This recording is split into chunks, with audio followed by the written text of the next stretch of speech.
Welcome to the Recovering Out Loud podcast. I'm your host, Charles Van Laux. Thanks for joining me. Today, I'd like to discuss the art of the pause. Interesting topic, huh? What is that, the art of the pause? Well, a lot of times, particularly in heated conversations, we'll react.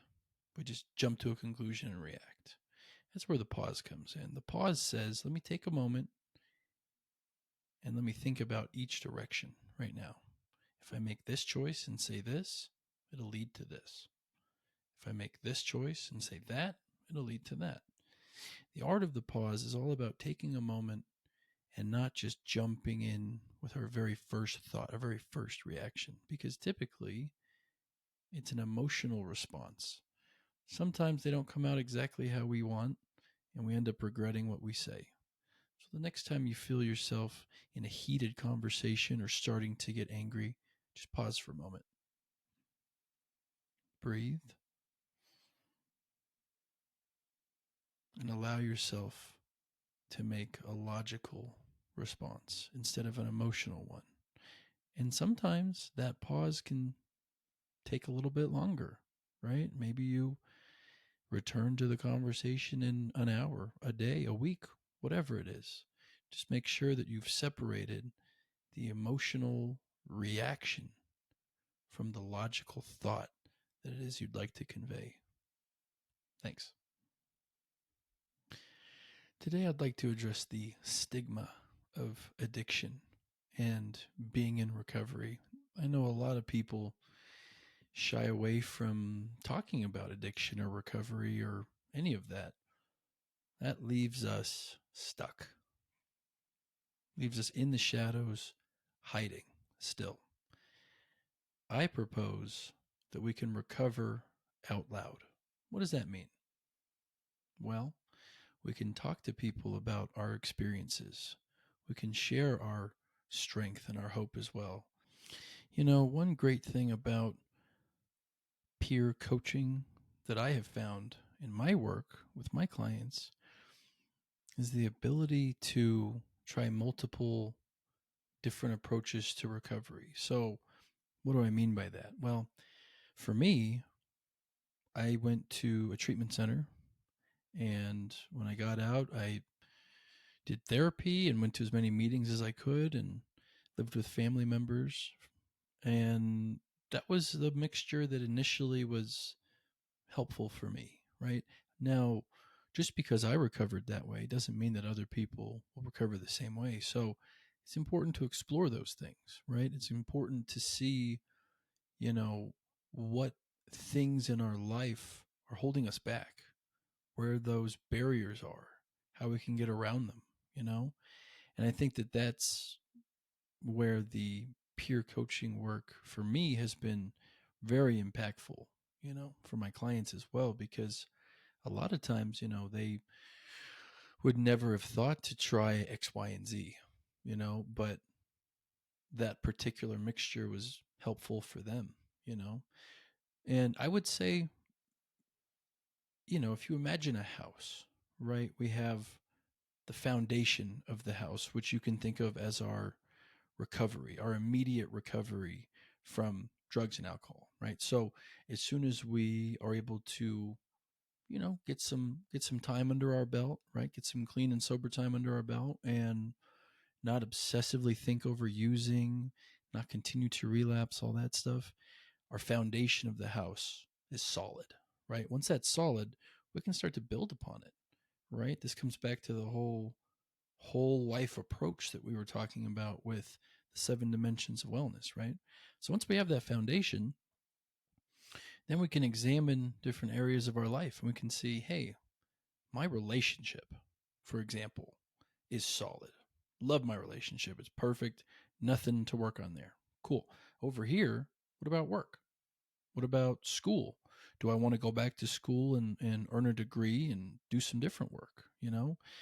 It allows us to really slow down and evaluate our life and see, where do we want to add? Where do we want to take things away?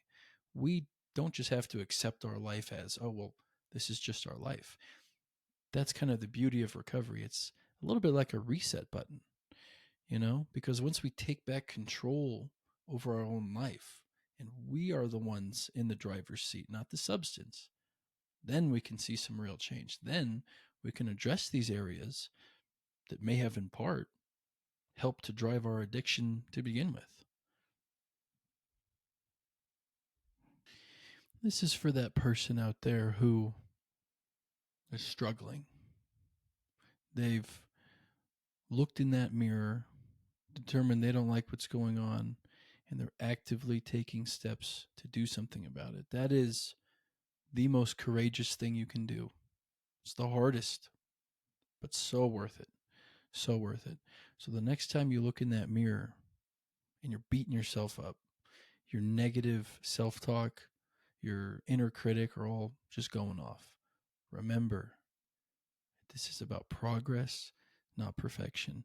And you've taken that first step toward recovery and reclaiming your life for yourself. Be easy with yourself. Give yourself a break. Today, I'd like to talk about meetings and their importance in recovery. I've heard some people say that that's the only way to recover. Go to meetings, get a sponsor, and so on.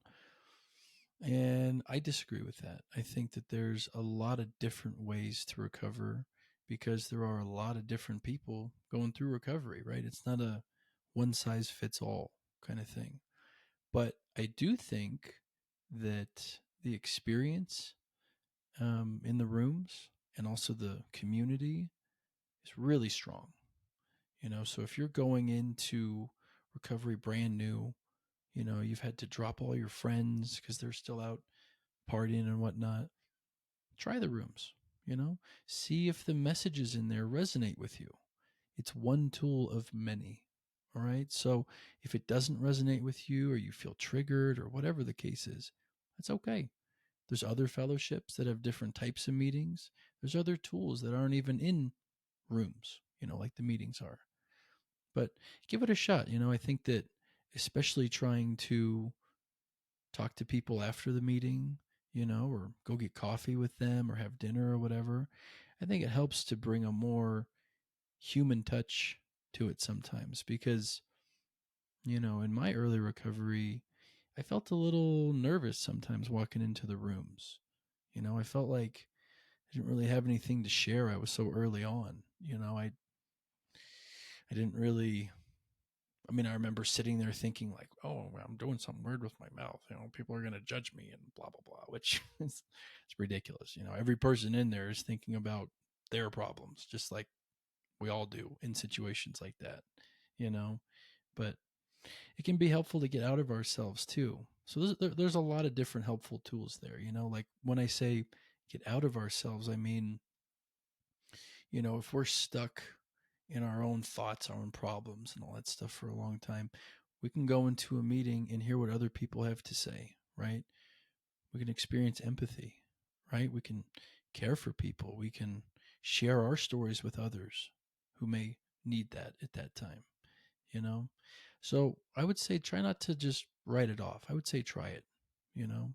Be open and willing because that's where real recovery comes, right? This is brand new. We've never been through this when we're first through recovery, right? So we don't know what to expect. So I say try it all, see what fits for you. Customize that recovery for you. People often ask me, what's one of the biggest things that you've learned in your 9 years in recovery? Well, for me, one of the cornerstones of my recovery today is to not take things so seriously. All right. When you go through some difficult, almost life ending type of situations in active addiction, it puts things in perspective. So, my advice, slow down. It's not a race, it's life. Enjoy it. There's a lot of beautiful, fun things to do in this world.